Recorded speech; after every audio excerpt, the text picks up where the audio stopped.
ବ୍ୟାସରେ ଏ କଥା କହିଲେ। ମହାପୁରୁଷ ମାନଙ୍କ ବାଣୀ ତ ବହୁତ କଳିଯୁଗର ମହିମା କଥା ବର୍ଣ୍ଣନା କରାଯାଇଛି। କଣ କହିଛନ୍ତି?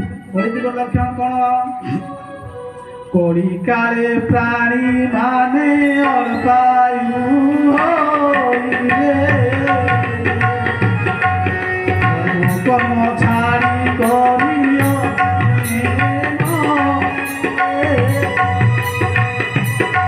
ରାମ ଜୟ ରାମ ଜୟ ଜୟ ରାମ, ଶ୍ରୀରାମ ଜୟ ରାମ ଜୟ ଜୟ ରାମ। କଳିଯୁଗର ଏ ଲକ୍ଷଣ। କଳିକାରେ କଣ ହେବେ?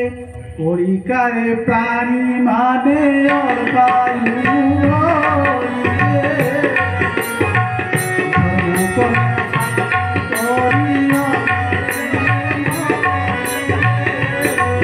ଶ୍ରୀରାମ ଜୟ ରାମ ଜୟ ଜୟ ରାମ, ଶ୍ରୀରାମ ଜୟ ରାମ ଜୟ ଜୟ ରାମ। କଳିଯୁଗ ଯେତେବେଳେ ହେଇଯିବ, କଳିଯୁଗ ଲୋକମାନେ କଣ କରିବେ? ଧର୍ମ ମାର୍ଗରେ ଯିବେ। କାମିନୀ କାଞ୍ଚନ ପ୍ରତିରତିରେ ରସା, ଅନାଦି ପର ଧନ ପ୍ରତି ଆଶା। ଶ୍ରୀରାମ ଜୟ ରାମ ଜୟ ଜୟ ରାମ, ଶ୍ରୀରାମ ଜୟ ରାମ ଜୟ ଜୟ ରାମ। ଭଗବାନ କି ମା ମାନଙ୍କ କଥା କହିଲା ଦୁଃଖ ଲାଗୁଛି କି? ଆରେ ମା ମାନଙ୍କ କଥା କହିଲେ ନା ନା ସେମିତି କିଛି ନାହିଁ। ସମସ୍ତଙ୍କ କଥା। ତା କଥା କହିଲେ ପ୍ରାଣୀ ମାନେ, ପ୍ରାଣୀ କହିଲେ ସମସ୍ତଙ୍କୁ।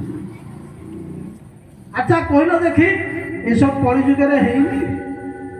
ଅଧର୍ମ କାମରେ ଏସବୁ ହେଇନି କି? ଏଇଟା ହେଇଛି। ଲୋକମାନେ ଅଳ୍ପ ଆୟୁଷ ହେଇଗଲେ। ହଉଣି ମନ୍ଦ ଫଳା ବିପତ୍ତି ବହୁଳା, ଶାସ୍ତ୍ରେ ତରହା ବ୍ରାହ୍ମଣା, ଲୋକଃ ସ୍ତ୍ରିୟ ବସଗଃ ସ୍ତ୍ରିୟ ପିଚପଳା। କଳିଯୁଗରେ ଲକ୍ଷଣ। ତେଣୁ ଯେତେବେଳେ ନାରଦ ଏ ସବୁ ଦେଖିଦେଲା ପରେ ମନରେ ତାଙ୍କର ଦୁଃଖ ହେଲା।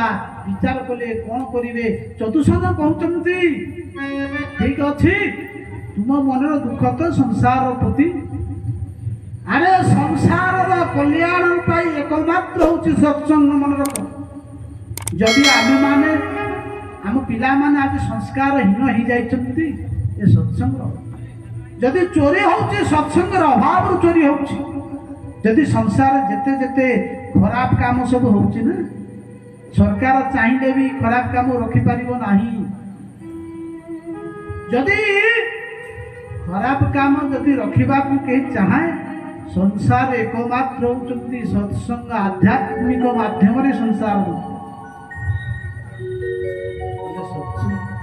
ଜୀବନରେ ମଣିଷକୁ ଯଦି ମଣିଷତ୍ୱ ହେବାକୁ ଚାହେଁ, ତାହେଲେ ସତ୍ସଙ୍ଗର ଆବଶ୍ୟକ ନିହାତି। ଭଗବାନଙ୍କ କୃପାରୁ, ଗଣପତି ବାବାଙ୍କ କୃପାରୁ ସନ୍ଥମାନଙ୍କ ମୁଖରେ ବସି ତାଙ୍କ ପାଖରୁ ଭଗବାନଙ୍କର କଥା ଶୁଣିବାର ଇଏ ଗୋଟିଏ ହଉଛି ସୌଭାଗ୍ୟ।